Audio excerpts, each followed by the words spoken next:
Okay, so basically, I had a therapy session today with my therapist, and I was just basically telling her that I had a lot of things going on, and I feel like God has been giving me visions about certain things that He wants me to pursue and to achieve. So, with me telling her that, she was like, "Okay, that's good. That's good. It sounds like you're making a lot of progress." And I was basically telling her, like, honestly, I believe, but I struggle with a bit of disbelief, and the disbelief is not in God; it's within me. So I definitely did get convicted about self reliance and me always trying to rely on myself rather than God. But I remember at one point in the therapy session, I was talking to her and I just continued to spew out all these different times that God has shown me that He didn't forget about me. It just kept going on and on. I kept telling her about times where He did a miracle, all these different times where I went into something not knowing the outcome, but I ended up being blessed because I walked out on faith. I started talking about all the different times where God met me exactly where I was at, and then He ended up doing the rest. I started talking about all the different ways and the times where God had told me and showed me that I was important to Him and special to Him, even when I felt like I wasn't anything to anyone. And literally, the list goes on and on. It got to the point to where the therapist basically couldn't really even say much. Like, she just got quiet at certain points. I think that she was overwhelmed.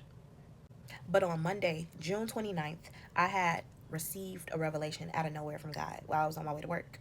And I was basically just thinking about how He had exceeded my expectations for something because I swore up and down that I knew how the outcome was going to go. But it didn't go that way.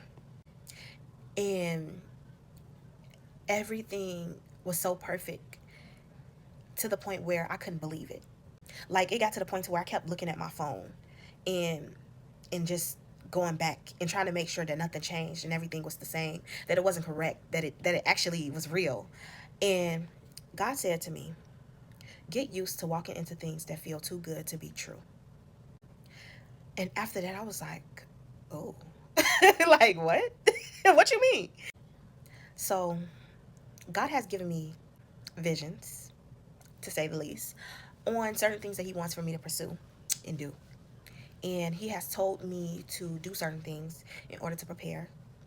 And I haven't been moving.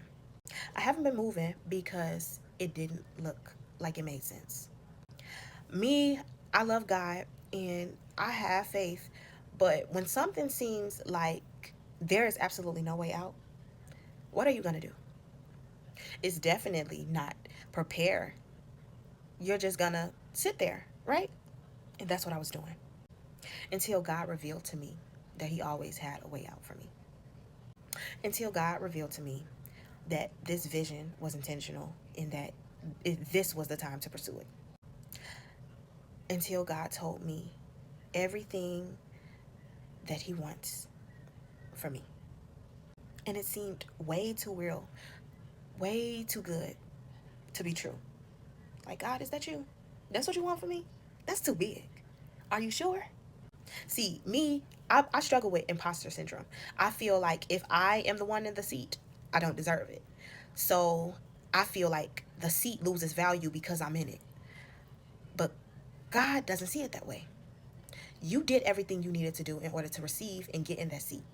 And even if you didn't do what needed to be done to get in that seat, I ordained you to be in that seat. So why would you not think that I could get you there? Why would you think that you're not equipped or that you're missing something? Am I not the same God that helped you get your CNA license?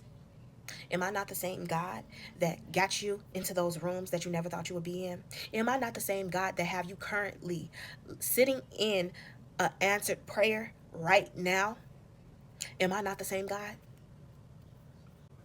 God never changed. I have so many things to talk about when it comes down to what God has told me, what God has done for me, what the time that God has shown up. The man, the list goes on and on to the point where I cannot stop talking about Him. I cannot stop talking about how good He is, and yet I still forget. So when I say that I believe that God can do it, I just struggle if I can do it. I'm disrespecting God because didn't God make me? And why would God have me do something that I'm not equipped to do? Why would God give me a position or ordain me to do something that I am not built for? Why would God do that? Ooh, David and Goliath. Everybody looked at David like he was foolish for standing up to Goliath and taking on that battle. Everybody looked at David as something and someone much smaller than who God saw him as. And David gave the victory to God when he slayed Goliath. But nobody believed in him. And the odds looked like they were against him. He didn't look equipped. His own family questioned if he could do it. And he still got the victory in the end. People looked at him like a fool. Why would you go and do that? And then God. So this is our homework because I have not done it yet. Our homework is to write a list. Write a list about all the different times where God has shown up and shown out for you. All the different times where the odds were stacked against you. All the different times where you felt like you were trapped and your back was against the wall and God provided a way out. All the different times where God has protected you in the midst of a storm. Where God has fed you when you were hungry. Where God has provided for you when you were on your last dime. Where God has answered you and it was exactly what you prayed for and more. I need for you to write a list of all the different times that God showed up. And every time that he does something else, I need for you to write a list of that too. Because you need to keep it. You need to keep it so that you can remember who he is. And you can thank him. You can be grateful with whatever outcome. And you can stop questioning if he can. Because we know that he can. There is no limit on what he can do. And I am living proof of that. I'm living in an answered prayer right now. And I thought he couldn't do it. Do your homework. Check the Carfax. Is it not the same God? I love you, but God loves you more. Bye.